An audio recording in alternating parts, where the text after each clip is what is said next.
যে আমি দেখো সভা সমিতিসমূহত এই যে মন্ত্ৰী বিধায়কসকল আহে, দায়িত্বত থকা যে লোকসকল আহে, তেখেতলোকক আদৰিবলৈ সেই পদূলি মূৰৰ পৰা গানিকা জোৰা কিয় যায়? সেই ৰাসত কংস ভাওটো ল'বলৈ কিন্তু এই চেলিব্ৰিটি শিল্পীগৰাকীক মাতি আনে গুৱাহাটীৰ পৰা। কিয়?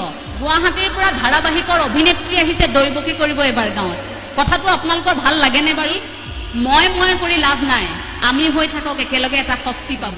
আপোনালোকে সম্পৰ্ক গঢ়ক, সম্পৰ্ক এইভাবেই গঢ়ক।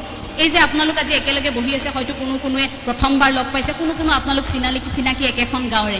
আপোনালোকৰ মাজত সম্পৰ্ক এইভাবেই গঢ়ক, কাৰণ যান্ত্ৰিকতাৰ এই পৃথিৱীত আমি লাহে লাহে মানুহ হেৰুৱাইছোঁ। এনেদিনো অসমত আহিব, কেতিয়াবা আপোনাৰ আত্মীয় ঢুকালে আপুনি যদি ফোন কৰি খবৰ দিয়ে যে তোমাৰ মা ঢুকাইছে, তোমাৰ দেউতা ঢুকাইছে, তোমাৰ খুৰী ঢুকাইছে, তোমাৰ খুৰা ঢুকাইছে, আপোনাৰ সিফালৰ পৰা আপোনাৰ আত্মীয়ই ক'ব যে আমি যাব নোৱাৰিম, খুব ব্যস্ততা, তোমালোকে যিখিনি কাম কৰিব লগা আছে কৰি থোৱা, টকা পইচা কি লাগে আমি পঠিয়াই দিম। কিন্তু সেইটোৱে মানৱ জীৱনৰ শেষ নে বাৰু? আপুনি যে মৃত্যুৰ দিনা সেই যে চাঙিখনত উঠি যাব লাগিব, অন্তত 4জন মানুহ আপুনি নিজৰ কৰি ৰাখক, অন্তত 4জন মানুহৰ সৈতে হ'লেও আপুনি সম্পৰ্ক ৰাখক, সম্পৰ্ক বনাওক, যি 4জন মানুহে আপোনাক সেই শেষ মুহূৰ্তটোত আপোনাক লৈ যাব কান্ধত তুলি। সেই 4জন মানুহ অন্তত আপুনি আপোনাৰ বাবে সম্পৰ্ক হিচাপে ৰাখক। গতিকে এই জীয়াই থকাৰ দিনকেইটাত আমি বৰ বেছি এই মনুষ্যৰ এই শৰীৰটো, বৰ বেছি এই শৰীৰটো আৱৰি ৰখা কাপোৰ কানি অলংকাৰ এইবোৰত আমি বৰ বেছি মূৰ ঘমাই সময় নষ্ট কৰি লাভ নাই। বোলে এই দেহাটোনো কেইদিনীয়া? দেহা এদিনীয়া, দেহা দুদিনীয়া, দেহা হলে দিহিঙৰ গৰা,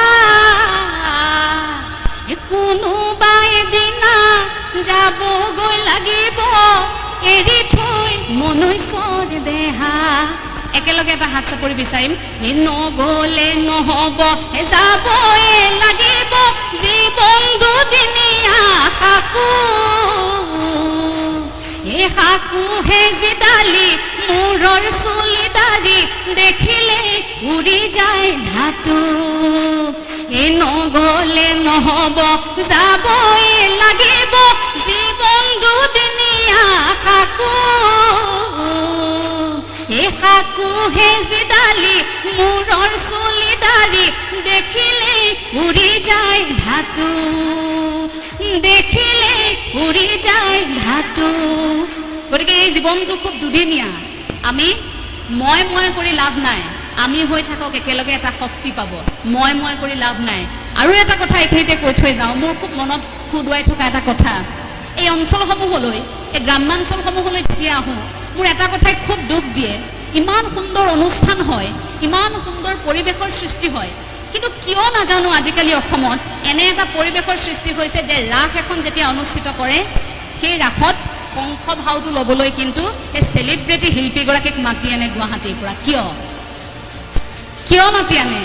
গাঁওখনত ইমান সুন্দৰকৈ দৈবকী গাব পৰা ছোৱালীগৰাকী আছে, দেখিব ৰাসৰ দিনা দৈবকী গাই থকা ছোৱালীগৰাকীয়ে নন্দৰ ঘৰৰ কাষত, সেই নন্দৰ ঘৰৰ যে গোপীকেইগৰাকীমান ওলাই সেই চৰিত্ৰ এটা কৰি আছে, কিন্তু তেওঁক দৈবকী চৰিত্ৰটো কৰিবলৈ দিয়া হোৱা নাই। কাৰণ গুৱাহাটীৰ পৰা ধাৰাবাহিকৰ অভিনেত্ৰী আহিছে দৈবকী কৰিব এবাৰ গাঁৱত। কথাটো আপোনালোকৰ ভাল লাগেনে বাৰু?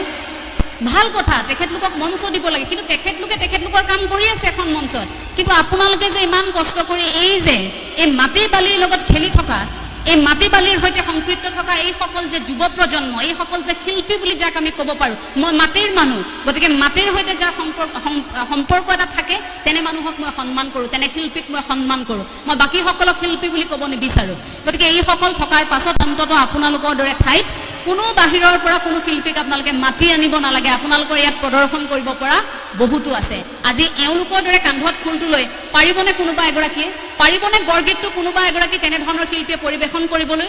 নোৱাৰে। খুব দুখ লাগে। আৰু এটা কথা, যেতিয়াই অসমত দেখোঁ, অসমৰ প্ৰেক্ষাপটত অকণমান মই দুখ গুণো খুচৰিম দেই কথাৰ মাজতে, খুব বেয়া লাগে সেইখিনি সময়ত যেতিয়াই এই যে আমি দেখোঁ সভা সমিতিসমূহত এই যে মন্ত্ৰী বিধায়কসকল আহে, দায়িত্বত থকা যে লোকসকল আহে, তেখেতলোকক আদৰিবলৈ সেই পদূলি মূৰৰ পৰা গানিকা জোৰা কিয় যায়? এই যে গুৰু বাদ্য আমি গুৰু আসনৰ সন্মুখত বজাইছোঁ, কিন্তু সেই মন্ত্ৰীগৰাকী আহিলে, সেই বিধায়কগৰাকী আহিলে মূৰ তল কৰি এনেকৈ সেই বিধায়কগৰাকীক, মন্ত্ৰীগৰাকীক আমি আদৰি অনাৰ কিবা যুক্তি আছেনে?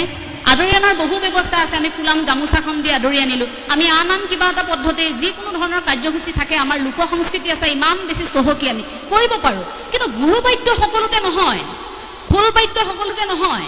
এই সত্ৰীয়া নৃত্য যে ৰ'দত ৰৈ থাকে নাচিবলৈ, কোনোবা মন্ত্ৰী বিধায়ক আহিব, দেখিব ৰাস্তাত ৰৈ আছে, বোলে কি হৈছে এইফালেৰে, বোলে ৰাষ্ট্ৰপতি পাৰ হৈ যাব, এইফালেৰে বোলে কোনোবা এগৰাকী পাৰ হৈ যাব, ৰাস্তাতে সত্ৰীয়া নাচি দিব।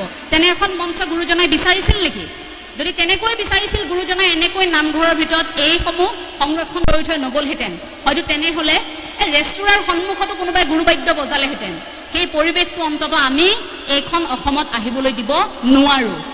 আমি সেই পৰিৱেশটো নিবিচাৰোঁ এইখন অসমত। সেয়া কিন্তু একেবাৰে চিধা কথা। এগৰাকী অসমীয়া জীয়ৰী হিচাপে এই কথাখিনি অসমৰ বিভিন্ন প্ৰান্তত থকা লোকসকলক অন্ততঃ অনুৰোধ জনাইছোঁ, তেনে কাম নকৰিব। মন্ত্ৰী বিধায়কক আদৰি আনিবলৈ বেলেগ কাৰ্যসূচী ল'ব, গুৰুবাদ্য নবজাব।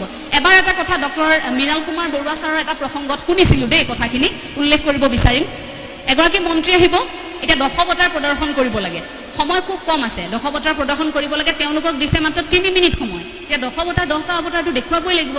কিন্তু আয়োজক সমিতিয়ে কৈছে যে নহয়, 10 মিনিট তোমালোকে সময় নাপাবা, তোমালোকৰ সময় আমি 3 মিনিটেই দিম।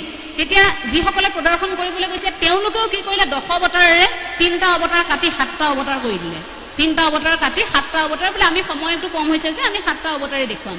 এই পৰিৱেশটো এইখন অসমতে হৈছে। গতিকে ভাবক, দশৱতাৰ কাটি 7টা অৱতাৰ নাচি, মুঠতে নাচিব লাগে, যি হ'লেও আমি নাচিব লাগে, এইটো আমাৰ পৰিৱেশ। গতিকে ভাবকচোন, আপুনি মই এই গুৰুজনাক ভকতি কৰি, এক ঈশ্বৰবাদত বিশ্বাস কৰি আপুনি মই এই কীৰ্তন শ্ৰৱণ কীৰ্তন কৰি আছোঁ, আমি নামঘোষা পঢ়ি আছোঁ, যদি আমি আধ্যাত্মিক পৰিৱেশ বিচাৰি আছোঁ, কিন্তু তেনে একাংশই আকৌ ব্যক্তিয়ে সেইবোৰ কাম কৰি আছে। গতিকে সেই দিশবোৰ এতিয়া পৰিৱৰ্তন হোৱাটো খুব জৰুৰী।